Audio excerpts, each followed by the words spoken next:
Welcome today, joining us online or in person to celebrate this very, very incredible day, actually, on the 14th of October 1956, 65 years ago. Maybe we can bring to mind what happened on that day. So on that day at the Diksha Bhumi, which is a big sort of open ground in Nagpur, 380,000 people came towards the Diksha Bhumi, and they were all dressed in white. Now this is very significant because all these people were from a community that was known at that time as being untouchable. So that means that in India you've got the caste system. You might be familiar with this, where you've got the Brahmins at the top, and then the merchants and the warrior caste, and then you've got the Shudras and the sort of servant class, and then underneath even that you've got the untouchables, who are known to be untouchable. They were called the untouchables because they were untouchable by anyone from a higher caste. And of course this is a nonsense. This is just a construction.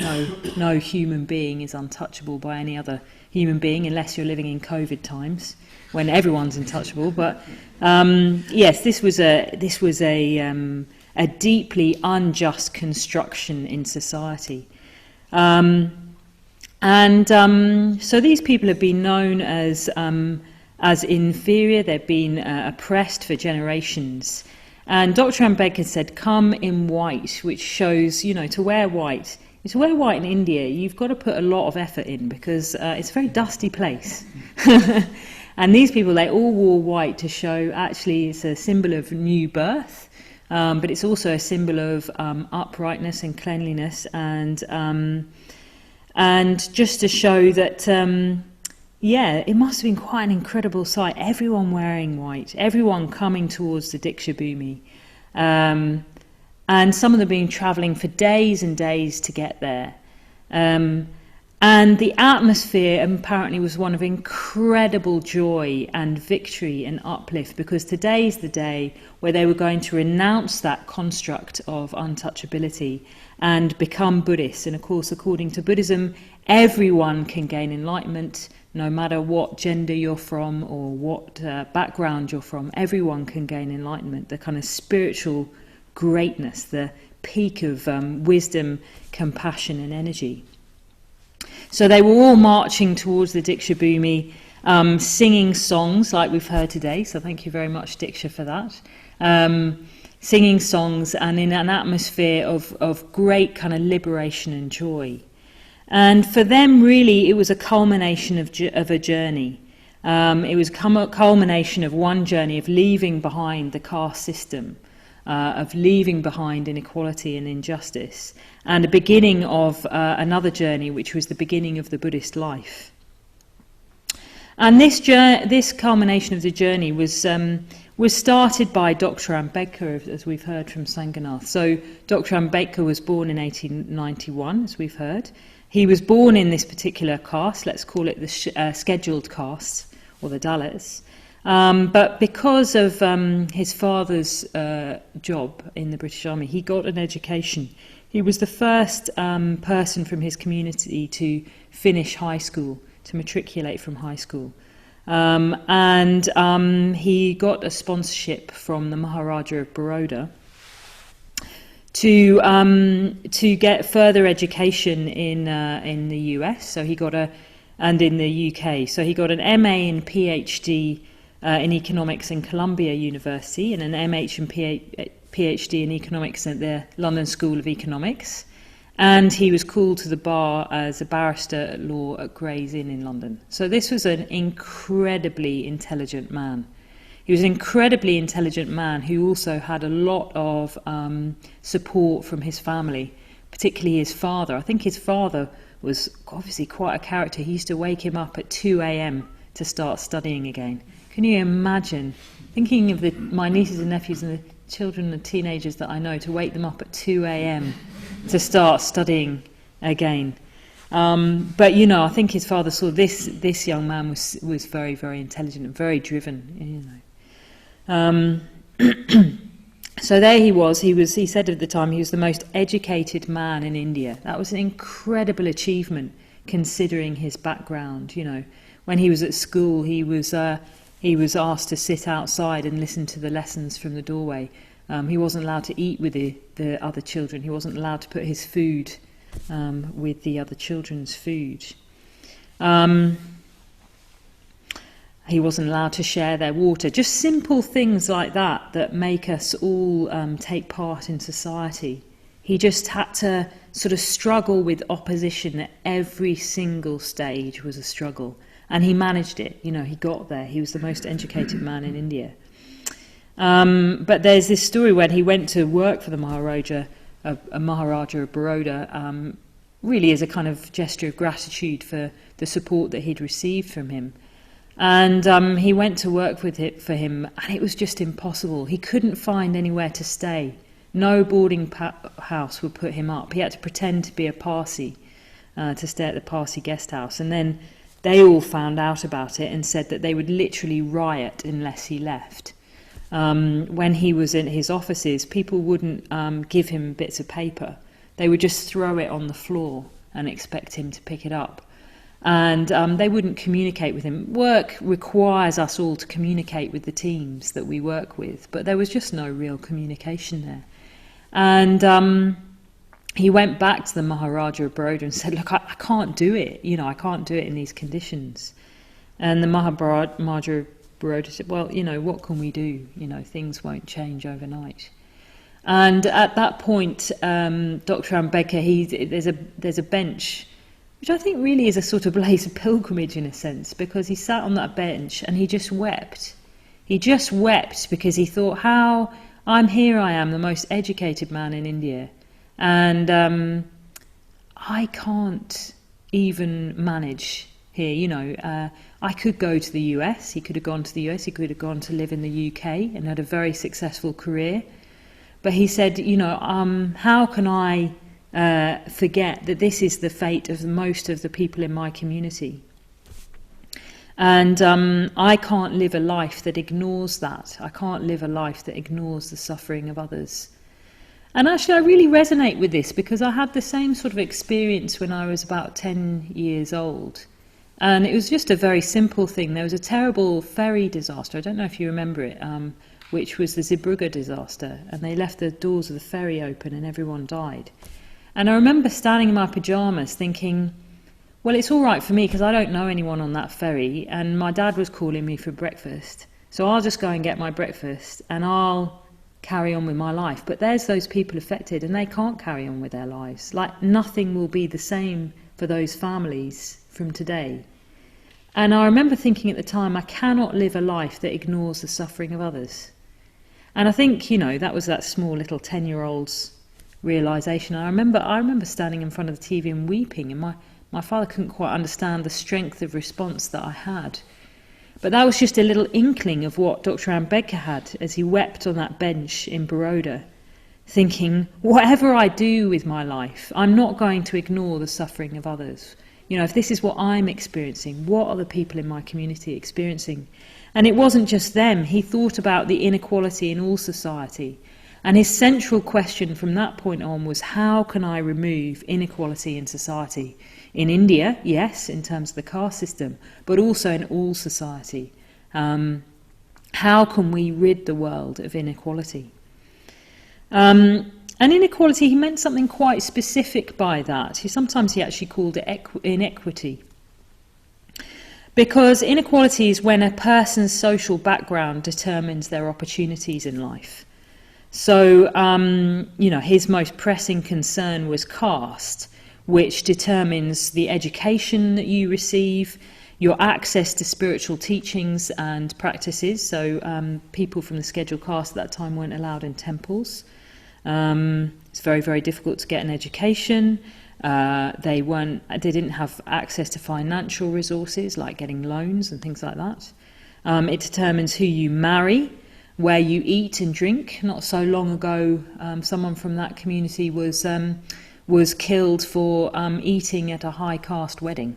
Very, very simple things that we take for granted.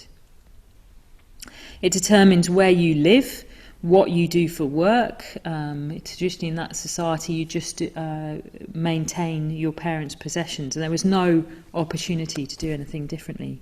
Determines who you speak to, who you become friends with, every aspect of life, even what roads you're allowed to walk on, what water you're allowed to drink.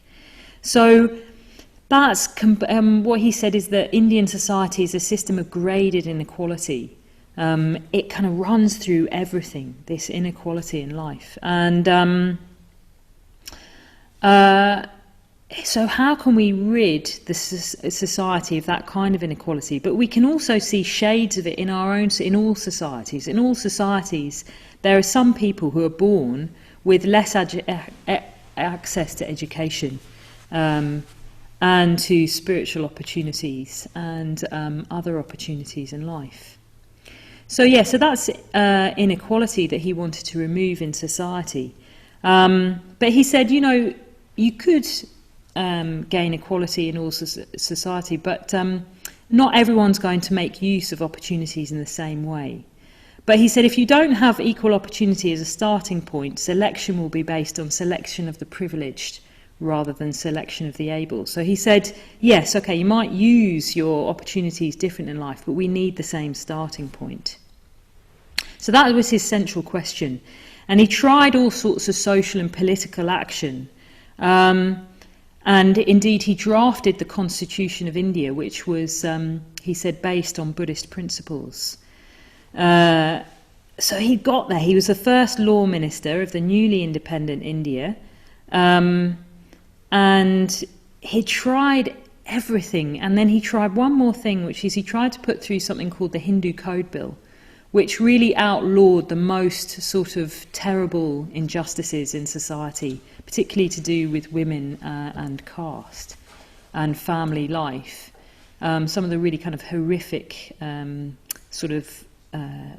caste systems that were in place.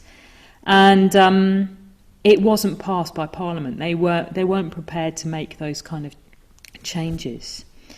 And he said, I've drafted the Constitution, we've got this wonderful Constitution. He said it's like a palace on a dung heap. And he realised that you can have the best Constitution in the world, but unless people are behind it, it won't be put into practice. So he was very, very disheartened at that point. And he realised that to rid inequality in society, you have to change the mind. It's not good enough. I mean, it definitely helps what he did. The Indian Constitution is a thing of great beauty. It really is wonderful. But of course it was very difficult to put into practice even now, because in order to put it into practice, people would have to be behind it, emotionally behind it. And the only way that they're going to be behind it is if they change their mind. He said inequality is a state of mind. Caste and inequality isn't a physical thing. It's not a physical barrier that you can knock down. It's a state of mind. And he said what the mind creates, the mind can undo, and only the mind can undo it. Inequality is in the mind, and only the mind can undo inequality. So he said that to transform the mind, you have to transform society, you have to transform the mind. And this is what we're sort of seeing at the moment. We've got a fantastic kind of liberal, open society in Europe. But you can see these forces all the time of a kind of ugly nationalism, of forces of hatred, forces of inequality, forces of discrimination on the basis of race and sexuality. And because you can have the best sort of system in place, but unless you rid inequality in the mind, in the Buddhist point of view, unless you rid the mind of the kind of divided consciousness that creates us and them, unless you rid the mind of that, inequality is always going to surface, it's always going to find its way in. So the question then changed into how can we change our mind, because it's only through changing the mind that we can change society. And of course, Dr. Ambedkar said, well, the best way, the most direct way to rid the mind of inequality is to practice Buddhism, because Buddhism is all about changing the mind. It's got very, very specific practices of ethics, meditation and wisdom that transform consciousness. And we know that if we practice the Dharma, you turn up in one state, a little bit all over the place, as Kalyananti is saying. I turned up at 17 with a very unintegrated consciousness, and I learnt practices. And actually that's why I'm a Buddhist, because I did the Metta Bhavana first of all. And I was always sort of told, I was brought up a Christian, and I was always told to be more loving, but no one told me how. You know, it's all very well to be told to be more loving and more confident and whatever it is, but no one told me how to do that. And I went to the South London Buddhist Centre, and they taught me the Metta Bhavana, and I was amazed. From that journey of wanting to, again, sort of rid the world of suffering, I realised that actually I could change my mind directly with a direct method of meditation, and some really easily understandable principles of ethics that I could operate in my life. And if I could transform my mind, other people can transform their minds as well. So, the day I came into the Buddhist Centre, that's why I thought, this is it. This is the way to change my mind, and this is the way to help other people change their minds as well. And in that way, become more loving and more confident, and to cease to suffer. So yes, and Dr. Ambedkar said, the great thing about Buddhism is, he says, at its heart is morality, and at the heart of morality, or ethics, is the assumption that all humanity is one, and that we behave with loving kindness towards all beings, not even just human beings, but animals as well. So he says, where other religions have God at the centre, Buddhism has morality at the centre, and this principle of loving kindness right at the centre, where all humanity is one.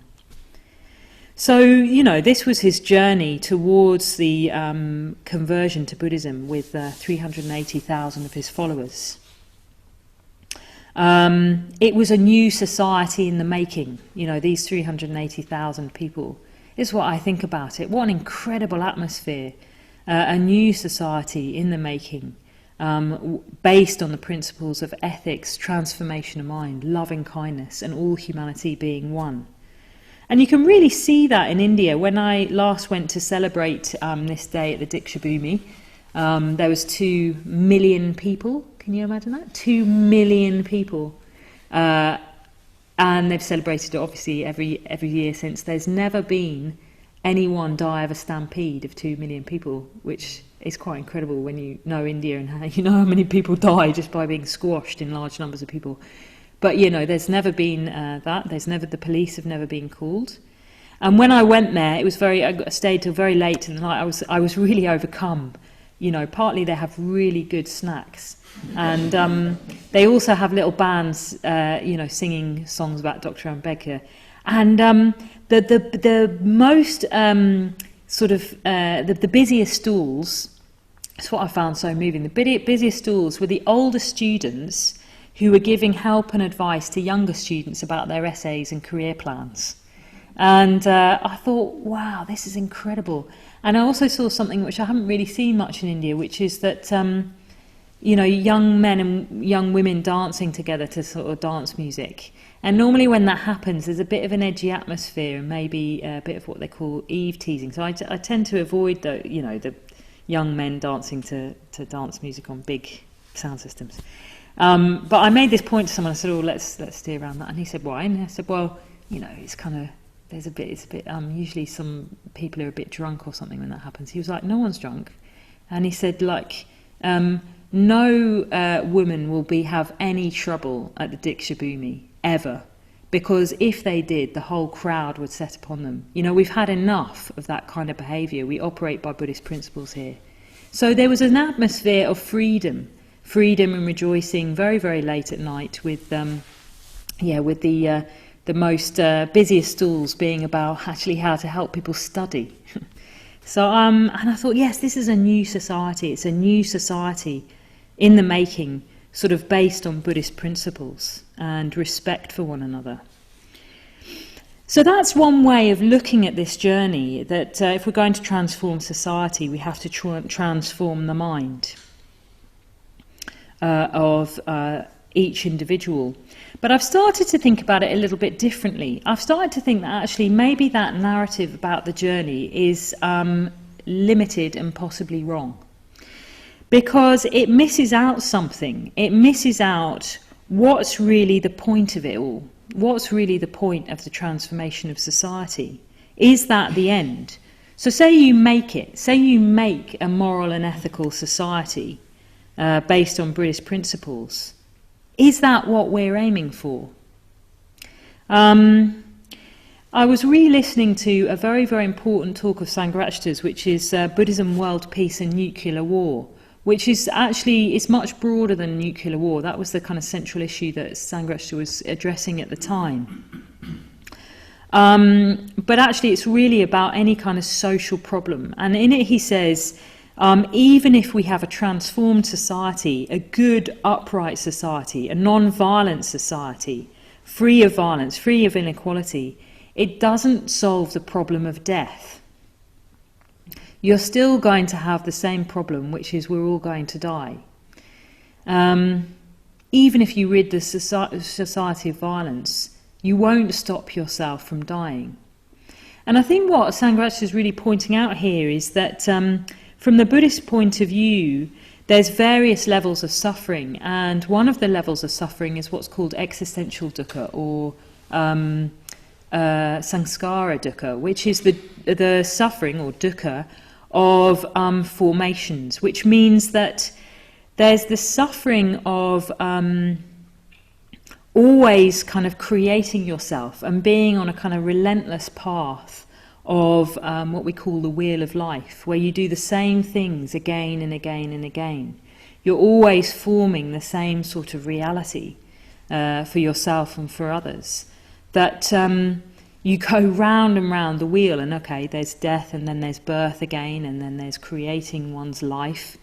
The what one philosopher called the burden of existence, which is, yes, okay, we've got our life to shape, and how do we shape it? How do we break free of just doing the same things again and again and again? How do we break free from this relentless wheel of life? When Dr. Ambedkar was talking about the Buddha's renunciation, he said one of the things that the Buddha realized was that you could rid the world of war, but actually war was indicative of a much deeper problem, which was conflict. Conflict not only between different tribes, but also different factions within society, different factions within families, even different factions within ourselves.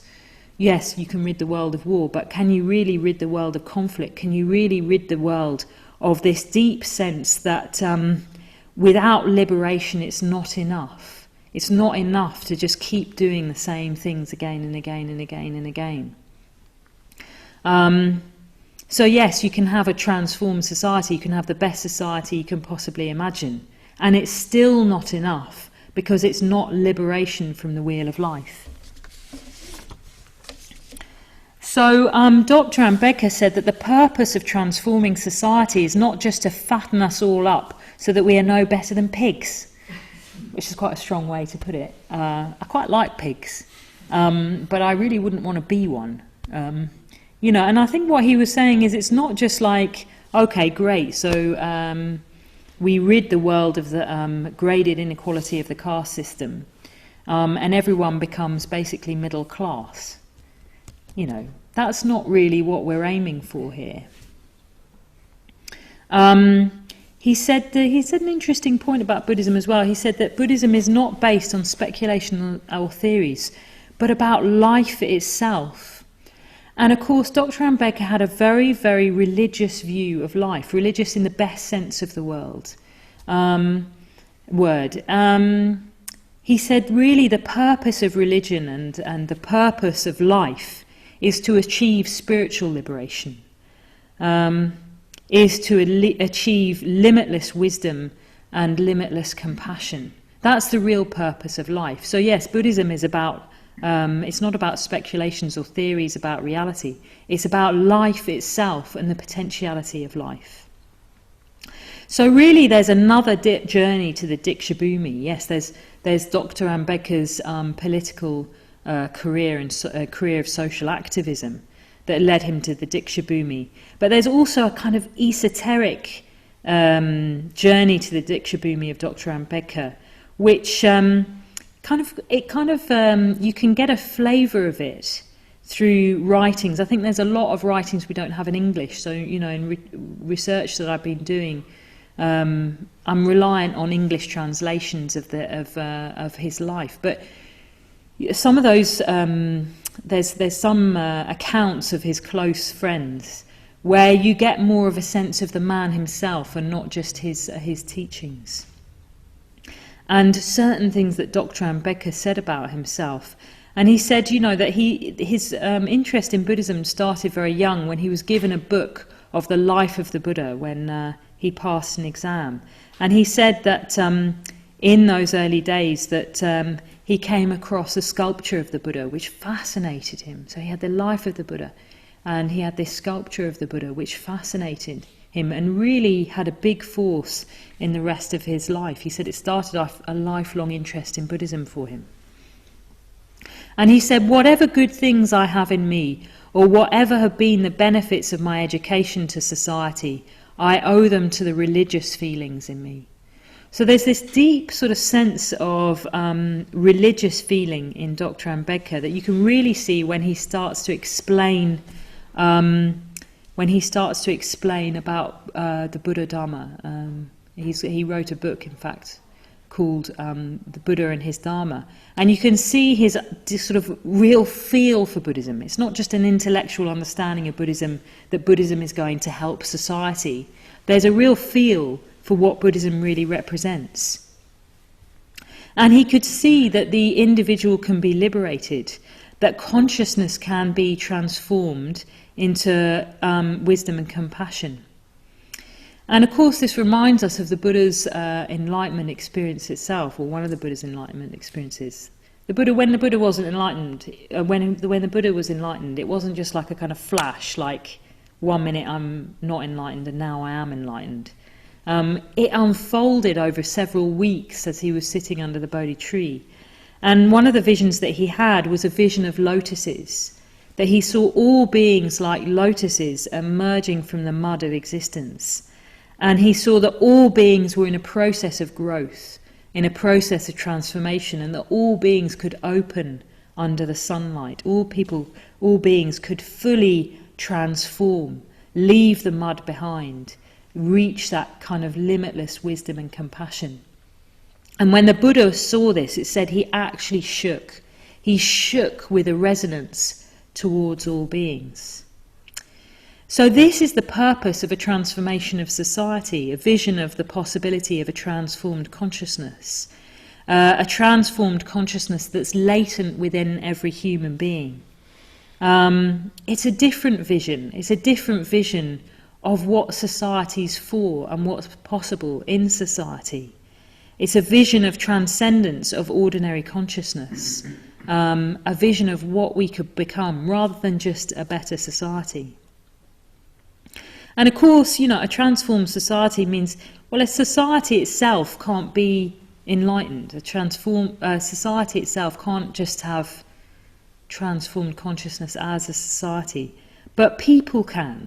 People can be liberated. Individuals can be liberated. And that will have a huge effect on the other people that they live and work and interact with. That will have a huge effect on society itself.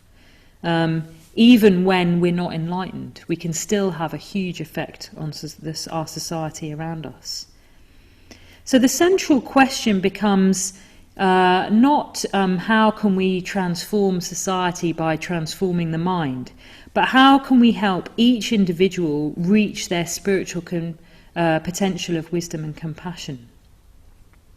And for that transformation of consciousness of each individual, we need a transformed society that supports our aspirations.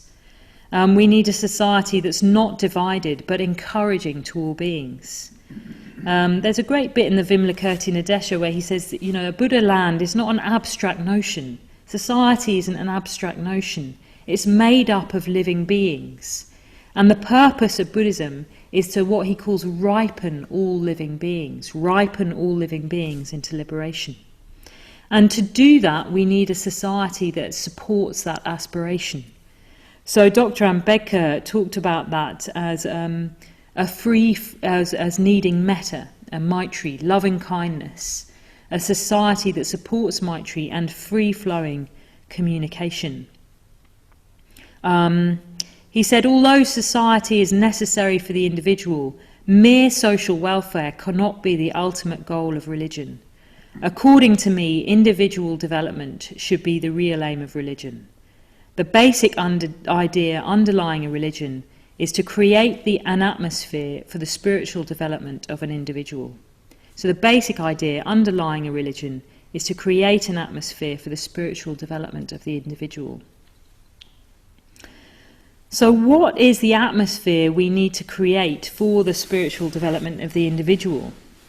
So Dr. Ambedkar said you needed three things. You needed three things in society to support individual liberation.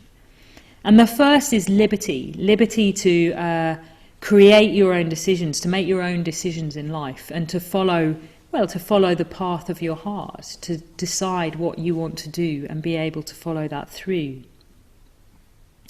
And the second thing he said you needed is equality. Like I've said before, you need equality where everyone has the same opportunities, the same basic starting point. And he said that you also need a sense that all humanity is one. You need fraternity. So liberty, equality and fraternity, obviously we know from the French Revolution, but he said he didn't get these qualities from the French Revolution.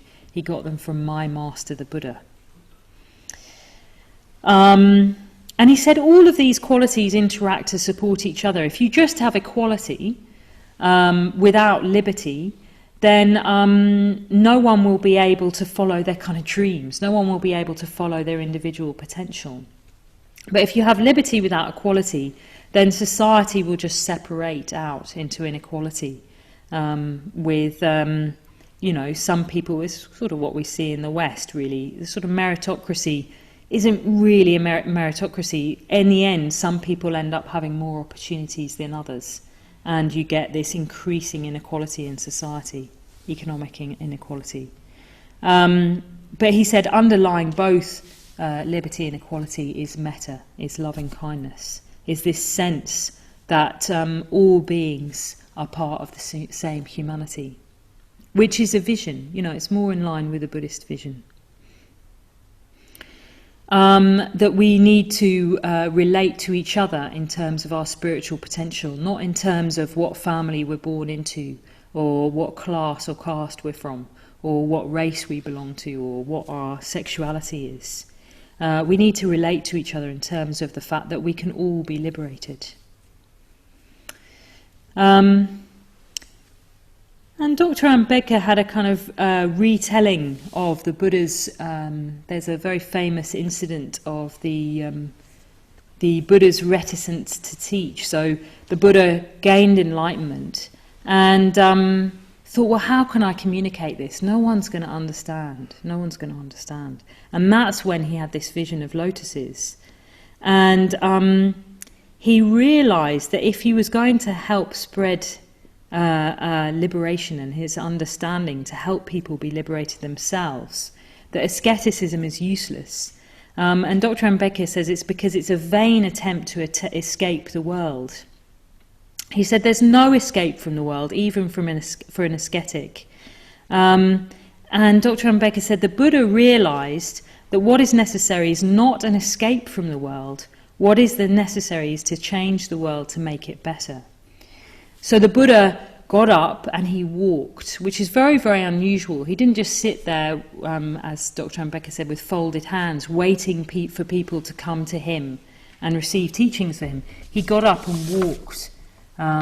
He got up and walked to help spread what he'd understood.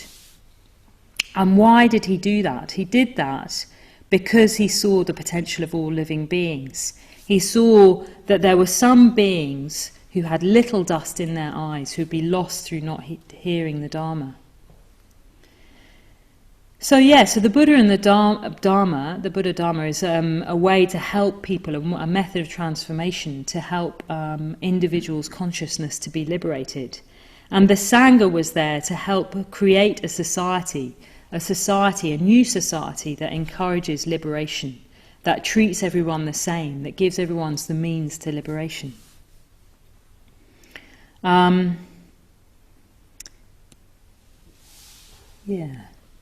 So the way Dr. Ambedkar talked about it, he says, man's life is independent. He is born not for the service of society, but for his self-development. And he said religion is for man or mankind, not mankind for religion. So it's not religion for its own sake. He didn't want everyone to convert to the Dharma just to create a massive Buddhist sort of institution. Because if you just concentrate on the institution surpasses the needs of the people it's meant to serve. Actually, Dr. Ambedkar's vision was to spread the Buddha Dharma, because the Buddha Dharma spreads liberation. It helps people transform their consciousness, and it helps people to become enlightened. So, in other words, the social and the individual are bound up with each other. In order to change society, we need to change our minds. But in order to change our minds, we need a transformed society. The social and the individual are bound up together. So social transformation is not the end. And I think this is a bit of a different way of looking at it, because how would that influence our understanding of the central problems of today's society?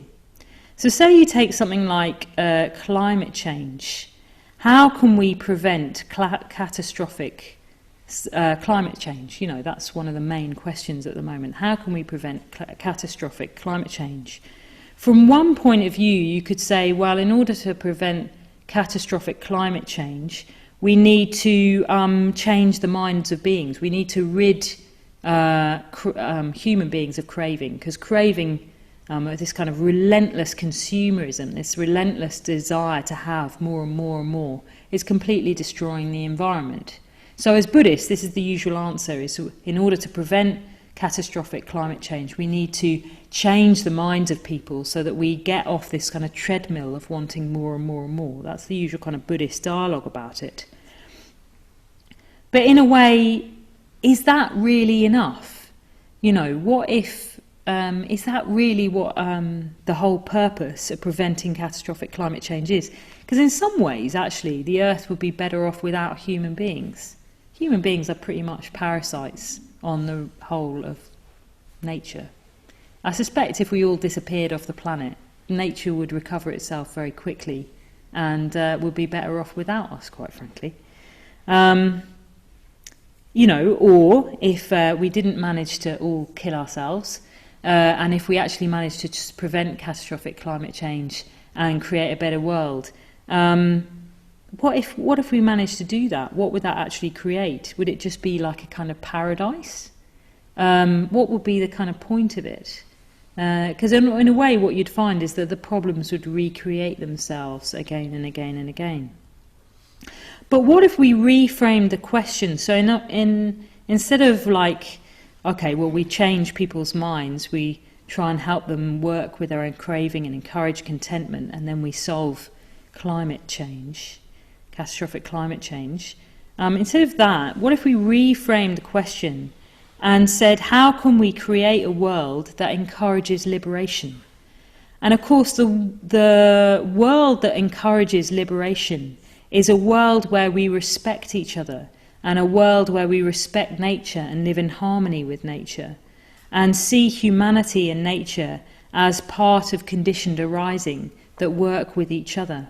It's a kind of bigger vision, where you have a world of harmony and peace with human beings with each other and human beings with nature. A beautiful world which is kind of sacred. There's an element of an understanding of the world which is that within that world, liberation is possible. Within that harmonious world where we're all looking out for each other, liberation is possible. Which includes the individual as well as nature and society. That the whole thing is part of one sort of vision. a limitless ideal where within that world liberation is possible. Because if we don't solve catastrophic climate change, actually there's just going to be disharmony and conflict, because there'll be limited resources, and when you have limited resources you have serious conflict in society. So we need a world that's in harmony, because a world in harmony can create the conditions for enlightenment.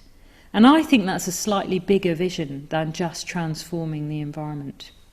Anyway, something to think about.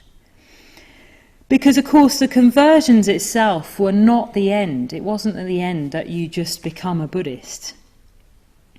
It's not even the end that you become a Buddhist and create a Buddhist society, or create a society without caste.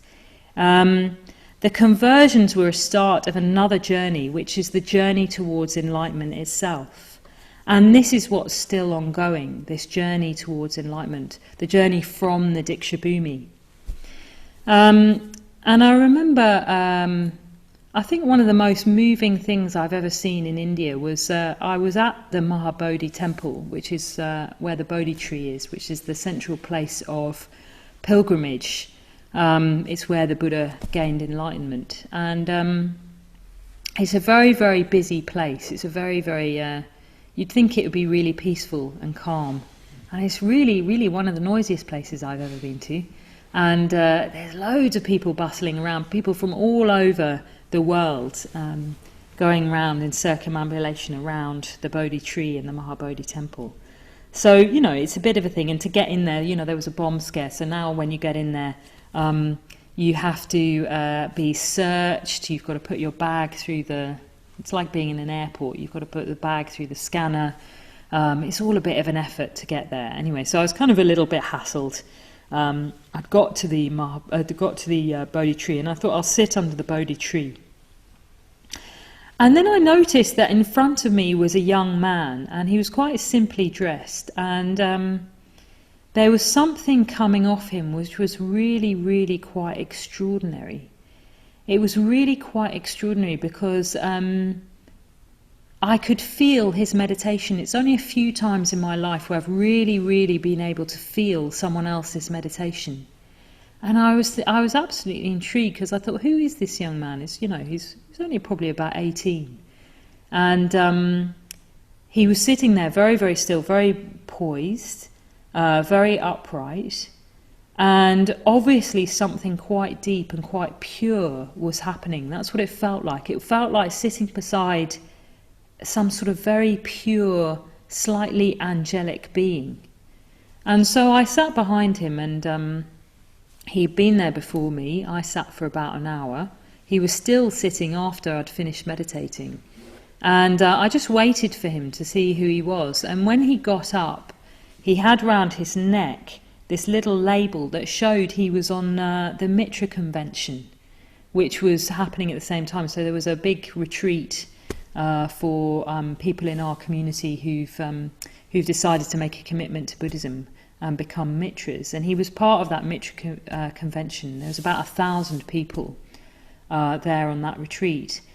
And I felt this enormous sense of relief, because what I knew was that I knew the Indian ordination team were there. They were looking after people like him. They'd keep an eye on him. I knew that he had a whole community behind him. I knew he could go on retreat, places like Borderan. I knew that he'd be followed up. I knew he'd have friendship, Kalyana Mitrata. I knew that there was a whole whole Sangha behind him to help him deepen his commitment. I knew he'd have opportunities. No matter how much money he had or didn't have, I knew he'd have opportunities to go on retreat and deepen his practice. And I was very, very moved by that. And I knew also that he'd have quite a big impact on his community just by his practice and just by his state of mind. And I thought, that's what I'm doing it for. You know, that's why I work with India Dharma Trust, which is also part of Future Dharma Fund, to help raise money for, it's for people like him, to help make sure that people like him can go on retreat. People like him can have spiritual friendship. People like him have the opportunity to deepen their practice and then give back to their community. It's those individuals and that liberation that I'm interested in. it's not transforming society is quite an abstract goal in a sense. It's a big goal, and it's not really enough. But that man, that young man, I was so proud of him. Even I felt a bit like his kind of mother or something. And it was another point in my life where, like the Zeebrugge disaster, like finding Buddhism for the first time, it was almost an initiation for me that I thought, I'm doing the right thing with my life. I'm helping people like that, people like that who really want to grow and develop, So that's what we need to do. That's what we need to do as a Sangha, is to help each other and to help all beings, no matter what background they come from, develop and grow as individuals. And this is what Dr. Ambedkar was about. You read his teachings and you really understand. He says, so long as a man or a woman is wholly occupied with himself, chasing after every bauble that they can vainly think will satisfy the cravings of their heart, there is no noble path from them. Only when their eyes have been opened to the fact that they are but a tiny part of a measureless whole, only when they begin to realise how impermanent a thing is their temporary individuality, can they ever enter upon this path. So that's what Dr. Ambedkar's vision was, that actually chasing after baubles. I loved this thing about chasing after baubles. It just reminds me of Christmas. It's such an unusual image anyway. But I just thought, this is what all these things are. If we think that life is just about chasing after kind of these baubles, like the new iPhone or the new pair of trainers or whatever it is, if we think that that is going to satisfy the real needs of the human heart, we're very, very much mistaken. There's something much, much more than that. And that is the journey from the Diksha Bhumi, is to realise that we're part of this measureless whole. Because even the liberation of the individual goes beyond the individual. We open our eyes to the great mystery of life, beyond impermanent individuality, beyond petty concerns and personal doubts and empty rituals. This is what Dr. Ambedkar talked about. We need to be part of something much bigger than all those things. We need to be part of this movement of increasing wisdom and increasing compassion in the world. And that's the real force, that's the real journey from the Diksha Bhumi. It's not just transforming society so that we can all become nice middle-class Buddhists. Even though it's great, I'm a nice middle-class Buddhist. I really enjoy being middle-class Buddhist. But that's not enough. What I'm really, really interested is opening my eyes to the mystery of existence, which is beyond even the liberation of the individual. So an equal society is not an end in itself. It's an aid to the development of the individual. And the individual is not an end in itself. It's an aid to opening out to the mystery of existence. And that's the real journey from the Diksha Bhumi. And that's why we do what we do. As members of the order, even as members of the Sangha, we do what we do to help liberation, this movement of liberation, this movement of wisdom and compassion. So just to end with some words actually from the Survey of Buddhism that Panti wrote. He said, "Not for our own sake, nor even for the sake of others, should we seek to attain the divine, but simply and solely for its own irresistible sake." So, thank you.